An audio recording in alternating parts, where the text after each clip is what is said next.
Well, so let's talk about Red red flags. flags. Red flags. Yeah, you wanna introduce Yeah, this well, topic? red flags are the things that you see. Well, actually, might not see when you're dating somebody, Yeah, because yeah. you're so in love and you tend to overlook certain things. But you know, experience and maturity, hopefully, um, make you a little bit more able to see what some of those red flags are. In other words, those are the markers that say, uh oh, watch out.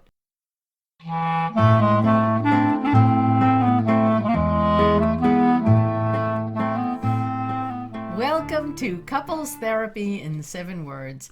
I'm your co host, Judy Alexander, and I'm here with my husband, Dr. Bruce Chalmer. Hello, Judy, and hello, viewers and listeners. Our topic for today is Red flags to watch for in your relationship. and this was your idea. You came up with this, and as you'll see, it was based on an article you read. That it was an interesting article. Mm-hmm. So we'll be talking about that in a little bit. But first, ooh, we got all kinds of goodies to talk about. All kinds of good All news. kinds of good news. I want to just start off by saying, folks, here is a thing to do right away. You can even pause this and go ahead and do it right away. What we want you to do is sign up for my newsletter because now I have a newsletter. Why do I have a newsletter, you might ask? Good question. Why do you have a newsletter? I'll be totally transparent about that. Okay. As you know, as regular viewers and listeners to us know, I just recently came out with another book, a second book on couples therapy. Actually, my third book, but my second book on couples Yes. therapy. And and then what does one do when one comes out with a book? Well, one needs to promote the book. Right. And so this time around, I said, well, I'm going to read up on what some of the gurus about, indie publishing and all that stuff have to say about promoting books. And they all say, well, of course, you need a newsletter. Of course. And there's this one in particular that really impressed me, saying you need a newsletter not to sell people your stuff. That'll take care of itself. What you need is a newsletter with interesting stuff on its own merit. Ah. And so I started doing some of that, putting it together. And I got to tell you, folks, it was fun. And you've seen some of the stuff I put out. Very newsy and folksy. It is, and it's a side of me that I hadn't had a chance to really exercise. So anyway, my point to all of you is, this is a fun newsletter to sign up for. And the other thing that this advice that I was reading was talking about, which I really loved, was you don't want everybody to sign up for the newsletter. You want, this sounds so elitist, you want the right people to sign up for the newsletter. Now, lest you think that's elitist, it's not elitist. It's the right people to sign up for the newsletter. Well, duh, are the people who will be interested in the stuff you're writing. So that's what we're going to do is, put in things that I hope, I guess you'll find out. There's always the unsubscribe button Right. if you don't like it. To induce people to do that, what you need to do is offer them something. Because that's how you're going to know, we want to offer you something. I want to make you an offer you can't refuse. Well, you can refuse this, but make you an offer that But maybe you you'll be won't interested. want to refuse You it. won't want to refuse it. We have put together a new series we're calling Video Vignettes. And I think it'll just be really fun for you to watch, if only because what you're going to see among these, in the course of these vignettes, is Judy and I enacting some of the couples that I talk about. Actually, we've started with the ones in my earlier book, Reigniting the Spark. And we created those vignettes for some training purposes and realized that we could use that to create these expanded vignettes where what we do is show the clips and then we talk, rather like we do on this podcast. Right. We talk about what's going on and illustrate the stuff that the couples were in the book to illustrate. And I think, if I do say so myself, that we've completed one so far. Uh-huh. It's really good. It is good. Yeah, It is good. And as I say, if only to have the curiosity of seeing what we look like as actors. And I got to tell you, I am not a trained actor. You, of course, are. But I thought I was good too. I thought you were And wonderful. I'll tell you what I mean by that. I'm not trying to say I'm, ready for an Oscar. I'm saying what was amazing for me, because we did it as improv. We Yes. didn't script it. It wasn't like us trying to create some emotions. The emotions were real. We got They into were those real, characters, yes. and we were both tearing up at places. And we didn't have a script that says cry here. It's like, wow, we were getting emotional. So anyway, all of that by way of saying, go to, you can get there via ctn7.com. Right. You can get there via my website, brucechalmer.com.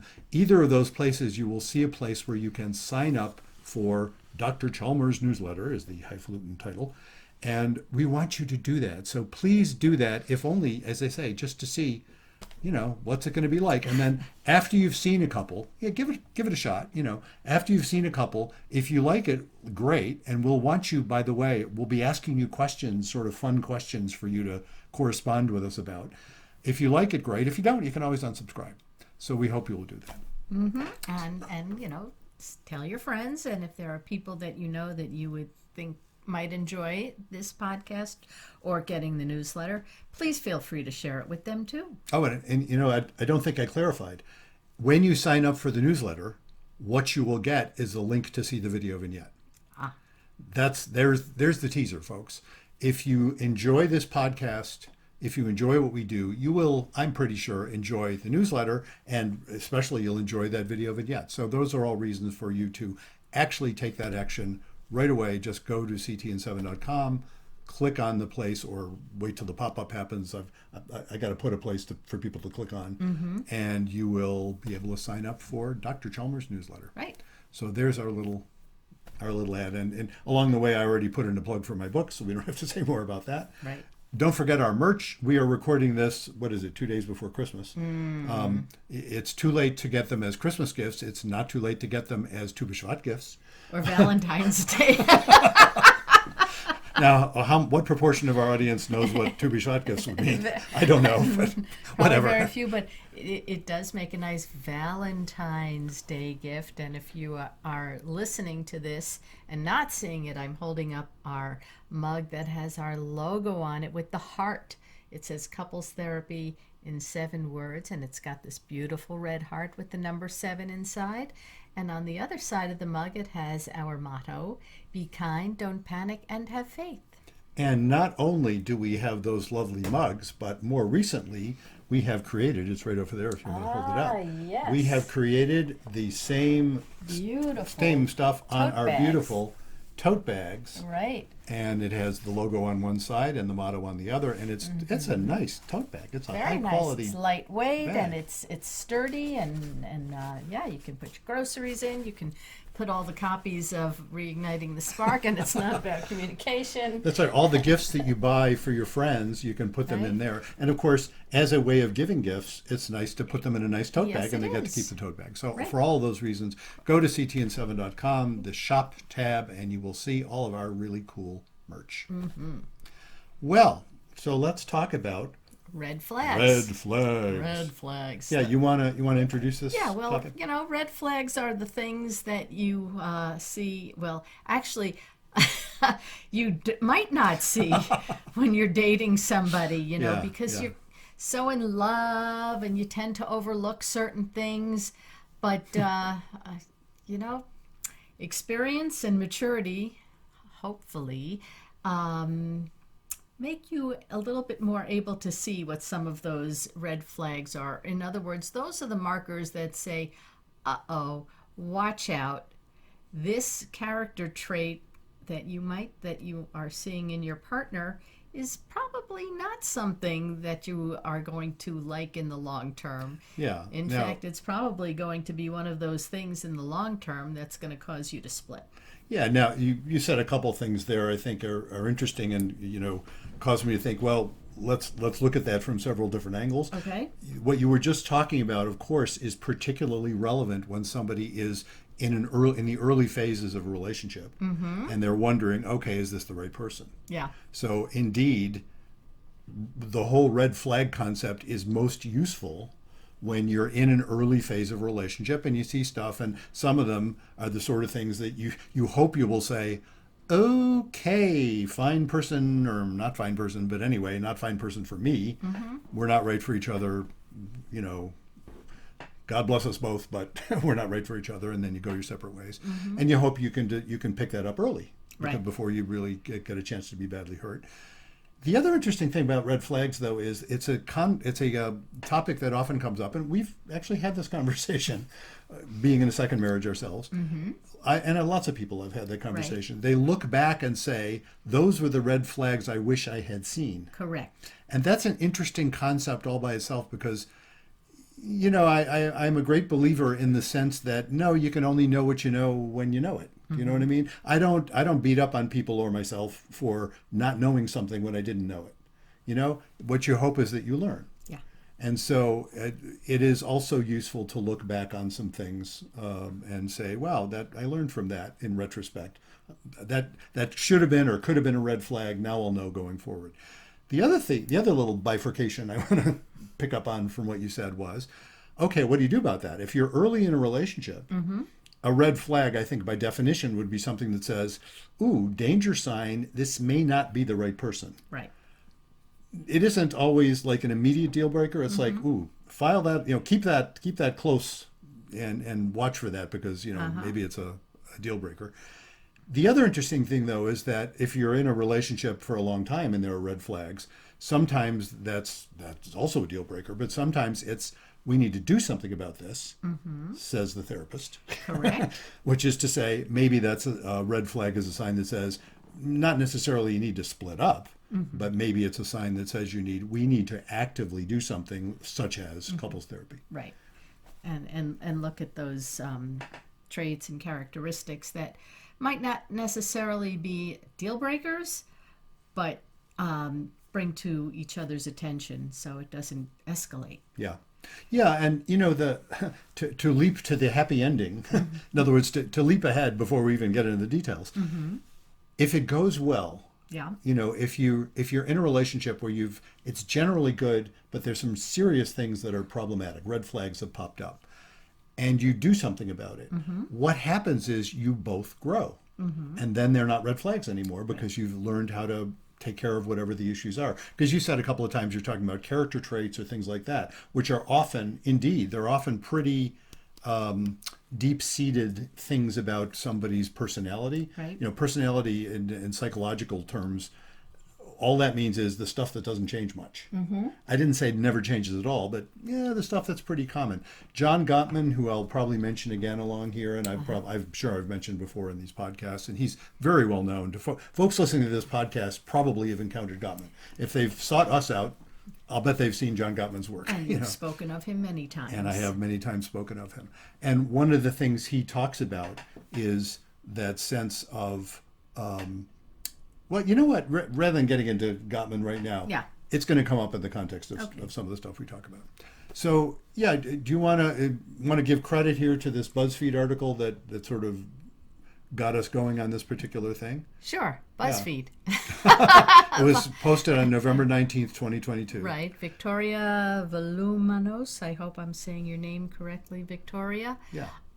Anyway, it's in their Sex and Love column. And it's, all about red flags and what to look for. So yeah, and you found it interesting, and and BuzzFeed's it's kind of cool that way. They have their lists. They're all about lists. So this was generated. I guess the author interviewed a bunch of couples therapists. Yes. And said, okay, what do you without I guess the setup here without compromising confidentiality. What are the things you see that cause you to say, that sort of thing. So. All right, Go over we'll take a few. Yeah. Okay, so we have any kind of display of humiliating the other is never a good sign. That might be an obvious statement, but I mean it in a more subtle sense. If these behaviors are displayed in sessions, it paints a good picture of how they really are at home. For example, a client would always make comments about his wife and her makeup being messed up or her mispronouncing a word. Instead of politely telling her that her mascara was messed up or letting the mispronunciation go, he would make a point to laugh and correct her in a demeaning way. Even though he was smiling and it came across as harmless, his need to point out her flaws in front of others was an act of humiliation and control. Yeah. That's a classic. And so here's Gottman already, right? Yeah. Because Gottman talks about the 4 horsemen of the apocalypse. And just to remind folks who may not be familiar with how Gottman came up with this stuff, he interviewed couples as newlyweds, and then proceeded to follow those same couples for decades in some cases. So he had really wonderful data on these people, and the sessions when he would interview them, he would videotape them, and he came up with a very elaborate, and as an old statistician, I can say with great admiration, a very well designed coding scheme so that trained people could look at it and come up with pretty reliable ratings of what the heck is going on at that moment. And based on that, he came up with formulas, mathematical formulas that would predict how they're going to do in a few years down the line. Wow. With great accuracy, it turned out. You know, what happened was he saw how they turned out years down the line, and then went back and looked and said, all right, what differentiates between the couples that did well and the ones that didn't? Well, he came up with what he calls the 4 horsemen of the apocalypse. Okay. If you saw a lot of that in his conversation that was videotaped, and let me note, the conversation that was videotaped, the chief one he often talks about is, he would bring the couple in the room. He would say, okay, folks, talk about something you disagree about. That was the prompt. Talk, have an argument, and basically. Talk about something you disagree about. And based on that, if what he saw was defensiveness, contempt, criticism, contempt, defensiveness, and stonewalling, that's the 4. Criticism, contempt, defensiveness, and stonewalling. The thing that whoever the author was quoting here was pointing out fits in the general heading of contempt. Humiliating someone, pointing out, supposedly in fun, Right. but not. And this is something I have noted with folks a lot. I think I was going to say, I was starting to say there's a gendered component to it. I take that back. There is a gendered component in that I think men and women tend to do it differently, but I've seen men do it and I've seen women do it. And either way, it's toxic. Yeah. And I always make a point, and I hope you notice this, I don't think I have ever, in any situation, whether it's just the two of us together or publicly, especially publicly, Right. anytime I tell a funny anecdote about one of us being stupid, guess who's stupid? You are. Me. Yes. No. Always, always. I will never, ever present you, You in a never light do. that is other than honored. I'm going to get emotional when I say Yes, that. you're very good that way. And I think it's really important because, Yeah. first of all, I feel that way. I don't mind poking fun of myself, and it's. But I would never want to represent you in anything other than honored, because I really want to honor you. And that's this is sort of like my whole point about it's not about communication. It's not about pretending to do that. Yeah. It's that if you really feel that way, then you'll act that way. If you really are honoring your partner Yeah. deeply, then you will speak of them in ways that honor them rather than ways that humiliate them. And and the bit about correcting people's language and things Right. of that sort. It's, And even if he is doing it good-naturedly, like, oh, here comes Mrs. Malaprop again, it just points out, oh, yeah, she's really stupid and inadequate. yeah. So, Yeah. I've seen that a lot. Yeah, and sometimes, well, this kind of reminds me of the story, we did a podcast on, it's in my book, about the couple that came in, and the man had realized, much to his distress, that, oh my God, I do think she's a moron. And he meant that in a contrite way. I mean, he wasn't celebrating that, and she was smiling when he said it, because she said, yeah, and I agreed with him. Yeah. That I thought I was moron too. I've seen that. Sometimes you get beaten down so much that you start believing, well, maybe I am really stupid. Yeah, yeah. And when you start doubting yourself like that, that's a red flag. It is, and it's interesting because you point that out as a person with self-esteem, and that feeling of being beaten down. Yes, I do. The example couple I was talking about, she started out that way. She got that from her family, and so she was already beating herself up, Right. or feeling that sense, Right. and so his colluding with it, and it's so interesting because there was no ill will here. Do you know what I mean? They were lovely people. He wasn't an abusive guy, and she wouldn't think he was an abusive guy. That's why he was. I think that's why, to his great credit, he was able to recognize, oh my God, I guess when I really think about it, I really do think I know better than her about everything. And of course I don't. Yeah. But I guess I thought I did. Yeah. Or certainly acting like he thinks he does. Yeah. Yeah. So that's Yeah. that's a biggie. Red flag. Red flag. Red flag. We need. I should put. Yeah. I won't bother editing little the reverb audio. there. Little reverb. Red flag. Yes. Go ahead. Okay, let's go with another one. Overbearing parents and in-laws.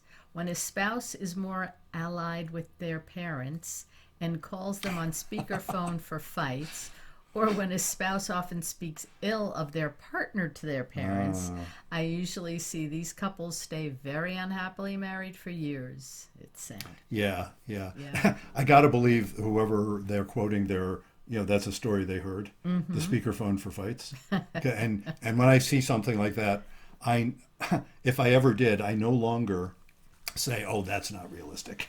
Say, because just when I think I've heard it all, Yeah. I've heard that. Yeah. I just this past week had a conversation with a couple where it was a similar kind of phenomenon where one of the things that one of the spouses was so hurt by was that the other spouse was so aligned with their parents that they just felt like they were constantly being shunted aside. Now again, there was a person that felt that way from their family of origin too, so they were sensitized to it. And it was so interesting. This particular one, it was a woman who was feeling like she was always, second class compared to, and her husband would do anything for his parents. Yeah. She also pointed out, by the way, his being a guy who would do anything for his parents was one of the things that attracted her to him. Right, because he's he a great seems like guy. a stand-up guy. If he's Yeah. going to treat his parents that well, then Exactly. Ergo he'll treat his spouse well. And he generally did. That was the other interesting thing. Yeah. So their work was to recognize, and this is a story. Well, I've told folks this story about when my brief time of being single in between my marriages, my 10 minutes, and before I met you. What I had in mind was a woman who had children, because I have children and I wanted her to understand what it was, to have kids, and who would put her children before me if I was ever dumb enough to get in between. And that, but I also want to be number one. I want to be number one, except when I'm not, and I always want to be number one, except when I'm not. You hear the paradox in that?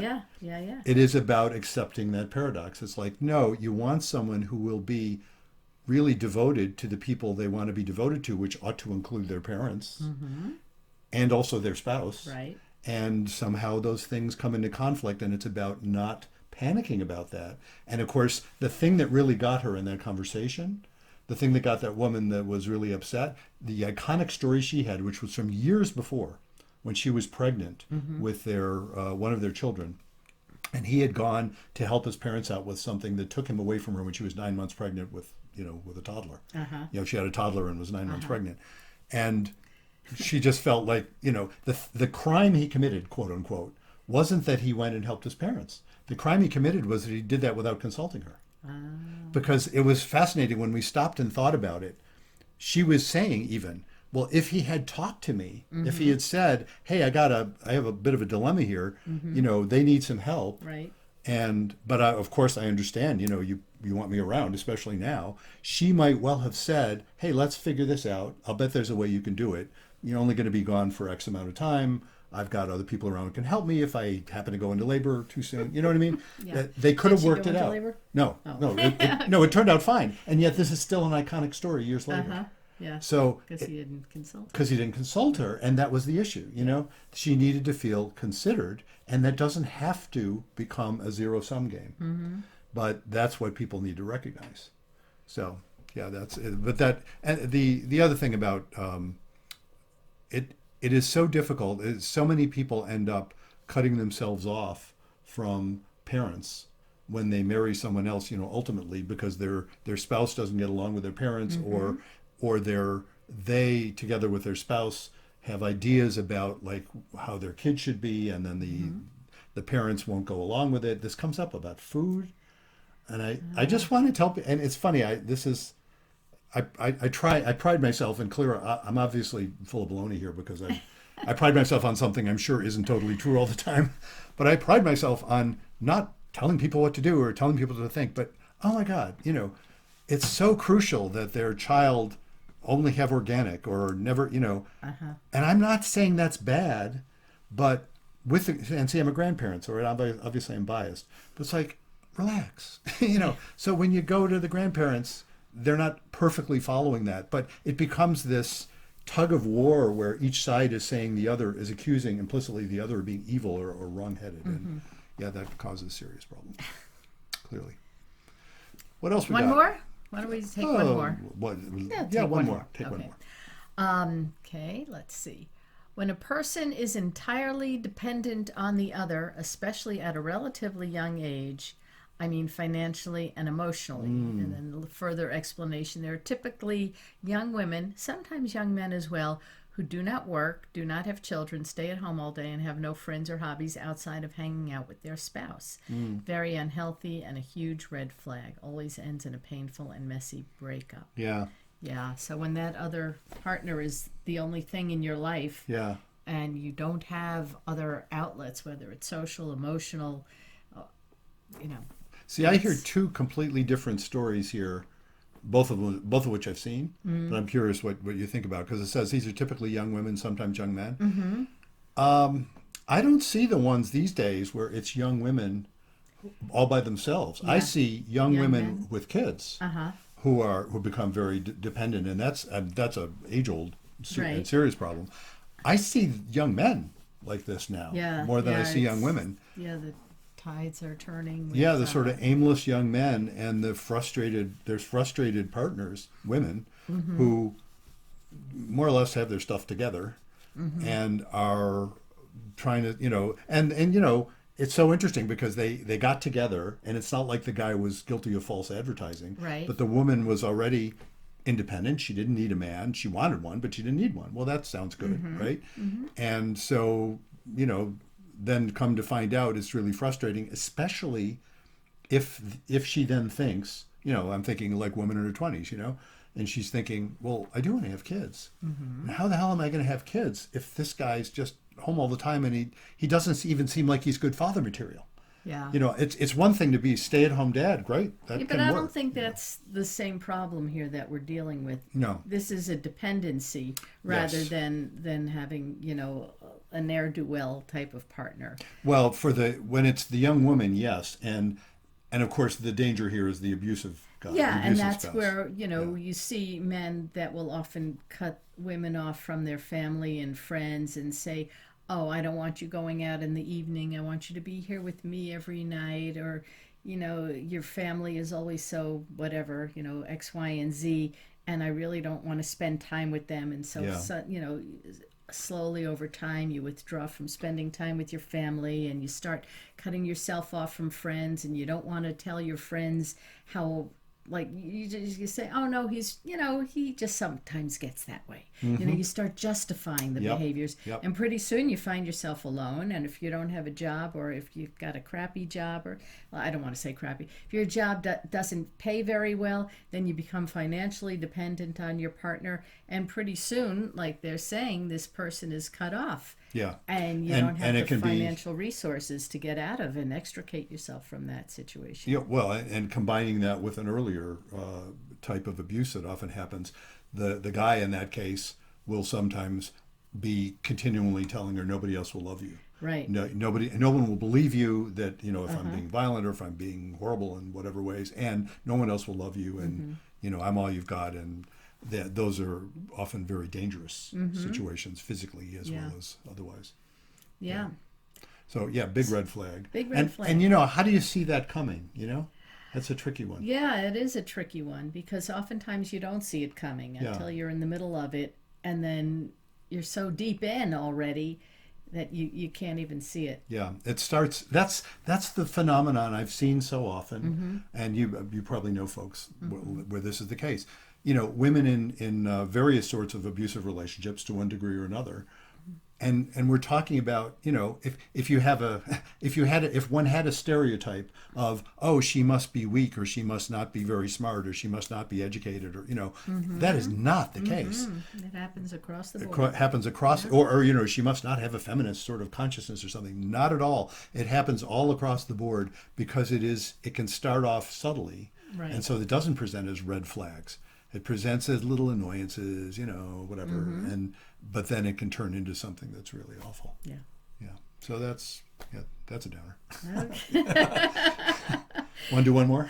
No, I think No, we're I think done. let's call it at 3. Threes are good. Threes are good. Threes are good. Yes. We'll save some of the others for another time. Indeed, yeah. So, folks, if you are in a situation where you have red flags, what would you say? What ought people do?